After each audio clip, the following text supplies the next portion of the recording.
Hey guys, welcome back. I'm Dante, and today we're going to go over what to do when your dryer's not heating or not heating properly.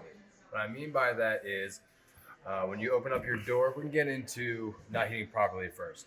When you open up your door, you feel heat inside here, but your clothes are still damp. One of the first things you want to check is your lint screen. Pop it off, see if it's clean, and then you alleviate that problem. Another thing you can do is pull your dryer out, check that dryer vent. The dryer vent is that silver snake thing that comes off over here. That's all coiled up. It's going to restrict the amount of airflow to your dryer, which isn't going to allow it to heat properly. It's not going to allow it to heat as it should. You can disconnect that and then try drying your clothes again. If they're still damp, then there's a blockage somewhere in the house. So you want to give a service company a call to clean out your dryer vents inside the house, and they'll take care of that, and you should be all right.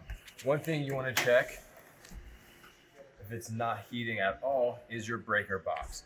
So you want to go into wherever your electrical box is, find that breaker. Sometimes they're a stack breaker. What I mean by that is there's two stacked on top of each other.